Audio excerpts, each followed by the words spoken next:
Welcome to Firewall on this beautiful Sunday morning, evening. It could be midnight going from Saturday to Sunday, okay?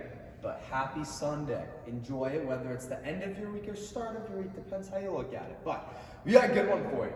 It's gonna be every 4 minutes for 5 sets or 5 rounds, however you wanna rationalize it in your head. But the 3 movements are going to be 21 hollow rocks, 24 burpee kickback air squats, and then 27 plate ground to overhead. So let's break this down just a little bit. For these hollow rocks, we want those 21 reps going unbroken. So doing 21 reps in a row should take you less than 30 seconds to complete. Pick an option where you can keep all 21 going unbroken, modify in the middle of it as needed. I'll go over those in a second. Then your 24 burpee kickback air squats. We're not going into a full burpee. You're gonna keep those arms straight, kick the feet back, stand all the way up, then go into an air squat. We've done this one before. The 24 reps we're looking at to take you no longer than a minute and a half. So we want to stay under about 90 seconds for these 24 reps. After those 24 are complete, the last movement in each round that you have is going to be 27 plate ground to overheads. This should be taking you a little bit north of a minute. We want to be moving on it, maybe about a minute and 15 seconds to complete. The goal of this workout isn't necessarily like a lot of our formatted workouts like this, every X amount of minutes for Y amount of rounds. It's not to sprint through it as fast as you can and get as much possible rest as you can. We're actually looking to practice pacing a little bit more than the typically formatted workouts like these. So what we're thinking is this round is going to take us anywhere between 3 to 3.5 minutes. So you're only going to be getting about 30 seconds or so of rest. You should not be finishing this in under 3 minutes. If you end up modifying the reps before the workout starts and you find yourself finishing in under 3 minutes, then what we'd like you to do is for the next round, add in a couple of reps somewhere. Conversely, if you are taking all the way to the 4-minute mark to complete all of this, we should probably cut the reps down somewhere as well. Okay, so that's just kind of the idea behind this workout. It's gonna be for 5 rounds, so a total of 20 minutes.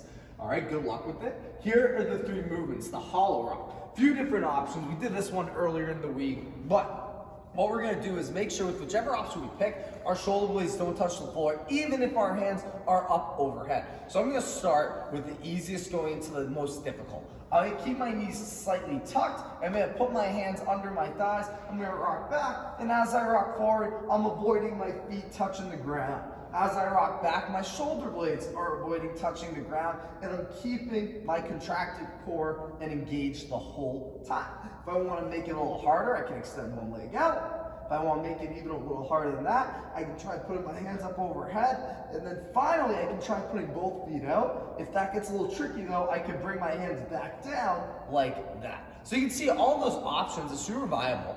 And my shoulder blades never touched the ground with any of them. I was forcing to keep my chest up off the ground. If you try to add a degree of difficulty into your hollow rocks and then you feel your shoulder blades touching the floor, go back to the one you were on prior to switching. So that way you're knowing you're keeping your chest up and keeping your core really engaged, which is the main goal of this exercise. Then our burpee kickback air squat. I am going to set my feet up, maybe right between my hip and shoulder width. You could keep them in your squat stance if you want, if that's a little easier for you. I'm gonna reach my hands to the floor by bending my knee as little as possible. So I'm gonna put my hands on the ground, I'm gonna kick my feet back, then I'm gonna kick my feet back up into a squat position. I'm gonna stand all the way up first, locking out my legs. I'm gonna keep my chest tall, sink down into my air squat, and then stand right up. So one full speed rep will look like this. That would be 1. Keeping the weight on those heels, shoving those knees out, keeping my chest up nice and tall for that air squat. So you have 24 of those burpee kickback air squats, and that's a movement we want to try to keep moving. The quads are going to be burning, but it's going to feel oh so good. Then the last movement, the 27 plate ground to overhead. We have that plate in our hands. I'm going to point my thumbs down to the floor. My feet might be at my squat stance or slightly wider than that. I'm gonna keep my chest up as I go down. Once that plate taps, that's my cue to explode up, squeeze my butt, and finish with a press out right overhead. When I press out, I'm making sure the circle of the plate, the hole in the plate, is directly over my body, not slightly in front and not too far back like that. Keeping my core down. When I go down, I'm gonna reverse it. So I'm gonna bend my elbows, curl that plate down. As soon as my arms extend, then I'm gonna hinge my hips back, tap the ground again, and then go right back. So that would be our plate ground to overhead. We're trying to hang on for all 27 reps in a row. Again, 27 is tough to go unbroken with. It's at the end of the workout where you're blowing up your core and your quads already from the prior two movements. So make sure you're choosing an appropriate amount of reps. You might have to modify this down to something like 24 reps instead, maybe just 21. If you feel like you're getting tired, try to rest at the top in that locked out position and be quick at the bottom when you're going back up. So again, every 4 minutes for 5 rounds of this on your Sunday. Good luck with this, it's gonna be fun.